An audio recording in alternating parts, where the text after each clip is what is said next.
भक्तजनों, पावन नवरात्र के महीना में आज माँ ब्रह्मांड की रचयिता माँ कुष्मांडा के विषय में बात करेंगे। माँ कुष्मांडा देवी का अवतार माँ दुर्गा के 9 रूपों में से एक है, जिनकी पूजा नवरात्र के चौथे दिन की जाती है। माँ दुर्गा की इस अवतार का नाम 3 शब्दों से मिलकर बना है। कु यानी छोटा सा, ऊष्मा यानी ऊर्जा, और अंडा यानी एक गोला। अर्थात माँ कुष्मांडा के नाम का पूरा मतलब है ऊर्जा का एक छोटा सा गोला। कहा जाता है कि जब सृष्टि में चारों ओर अंधकार फैला था, तब माँ दुर्गा अपने इसी स्वरूप में प्रकट हुई थी। अपनी मनमोहक मुस्कान से माँ दुर्गा ने चारों तरफ प्रकाश उत्पन्न कर ब्रह्मांड की रचना की थी। इस कारण यह आदि स्वरूपा या आदि शक्ति के नाम से भी जाने जाते हैं। माँ कुष्मांडा को ब्रह्मांड की पहली देवी कहा गया है, जो आंतरिक शक्ति का रूप है।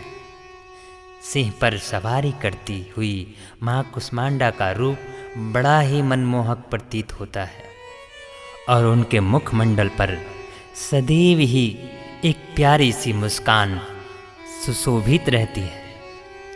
माँ कुष्मांडा की 8 भुजाएं हैं, जो 8 दिशाओं को दर्शाती हैं। इसी कारण उन्हें अष्टभुजाओं वाली भी कहा जाता है कि 7 हाथों में चक्र, गदा, धनुष, कमंडल, कमल, पुष्प, कलश और बांध सुशोभित रहते हैं, और उनके 8वें हाथ में सभी सिद्धियों और निधियों को देने वाली जपमाला विभूषित हैं।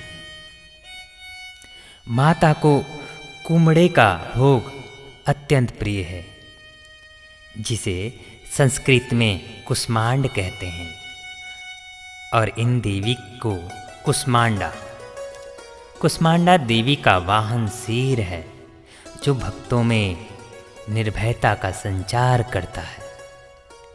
माना जाता है कि जब सृष्टि की कोई रचना नहीं हुई थी, तब एक छोटा सा ऊर्जा का गोला उत्पन्न हुआ, और उस गोले ने 8 दिशाओं में रोशनी फैला दी। देखते ही देखते उस गोले ने एक नारी का रूप ले लिया। वह नारी और कोई नहीं बल्कि माँ कुष्मांडा थी। इस प्रकार उन्होंने सृष्टि की रचना की। माता कुष्मांडा के नाम में ही सृष्टि की रचना का भाव छुपा हुआ है। सृष्टि की रचना कर माता कुष्मांडा ने 3 देवियों को जन्म दिया और अन्य देवताओं की रचना की। उन्होंने अपने त्रिनेत्र से तीनों देवियों की सर्जना की। उन्होंने अपने बाएं नेत्र से महाकाली देवी को उत्पन्न किया, दाएं नेत्र से माँ सरस्वती देवी को उत्पन्न किया, तो वहीं अपने मस्तक पर केंद्रित आँख से महालक्ष्मी देवी का निर्माण किया। तत्पश्चात उन्होंने तीनों देवियों से एक नर और एक नारी को प्रजनित कराया। उन्होंने महाकाली देवी से उत्पन्न हुए पुरुष को भगवान शिव और महिला को माता सरस्वती का नाम दिया। इसी प्रकार महालक्ष्मी देवी से आविर्भूत हुए पुरुष को ब्रह्मा जी और रमणी को देवी लक्ष्मी के नाम से नवाजा। आखिर में माँ सरस्वती द्वारा उत्पन्न किए पुरुष को विष्णु जी और मादा को माता शक्ति के नाम से प्रचलित किया। तदुपरांत उन्होंने जीवन साथी के रूप में ब्रह्मदेव को माता सरस्वती, भगवान शिव को माँ शक्ति और भगवान विष्णु को लक्ष्मी माता प्रदान किया। इसके बाद देवी कुष्मांडा सूर्य के मूल में रहने लगी, अर्थात माँ कुष्मांडा एकमात्र ऐसी देवी हैं जो सूर्य के मूल में निवास करती हैं। उनकी ऊर्जा, कांति और प्रभा भी सूर्य के समान ही देदीप्यमान है।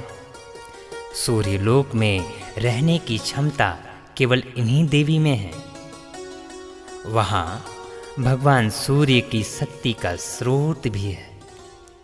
सूर्य के केंद्र में निवास करते हुए वे सारे सौरमंडल को नियंत्रित करते हैं। माना जाता है कि माँ कुष्मांडा को हरा रंग अति प्रिय है। इस कारण उनकी पूजा करते वक्त हरे आसन पर बैठ हरे वस्त्र धारण करने चाहिए। माँ कुष्मांडा की पूजा करने से सभी प्रकार के सुखों की प्राप्ति होती है और सभी कष्ट मिट जाते हैं। माँ कुष्मांडा आध्यात्मिक साधना में अनाहत चक्र की प्रतिनिधि मानी जाती हैं। यह चक्र हमारे सीने के मध्य में होता है, जो योग्य साधना का चौथा चक्र माना गया है। इस कारण चतुर्थी के दिन माँ कुष्मांडा की पूजा करना अति आवश्यक है, जिससे माँ सभी बीमारियों, परेशानियों और कष्टों को नष्ट कर हमें समृद्धि, शक्ति, सुख और मोक्ष प्रदान करती है। माता कुष्मांडा को प्रसन्न करने के लिए उनका पूजन मंत्र जपना भी अनिवार्य माना गया है। अमृत से परिपूर्ण कलश को धारण करने वाली और कमल पुष्प से युक्त तेजोमय माँ कुष्मांडा हमें सभी कार्यों में शुद्धदायी सिद्ध होने का वर दें। माँ कुष्मांडा का भव्य एवं प्रसिद्ध मंदिर कानपुर उत्तर प्रदेश के घाटमपुर तहसील में NH86 के किनारे स्थित है। इस मंदिर की कई मान्यताएं हैं और इसे चतुर्थ शक्तिपीठ में भी माना जाता है।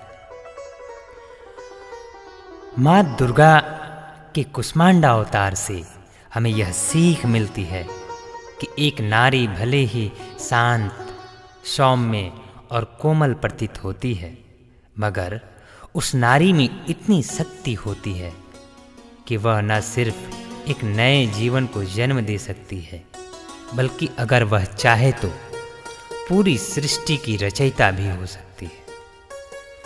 इस पुरुष प्रधान समाज में नारी शक्ति का महत्व समझना बहुत आवश्यक है। माँ कुष्मांडा नारी शक्ति का सबसे पहला और भव्य उदाहरण है। तो प्रेम से बोलिए जय माता।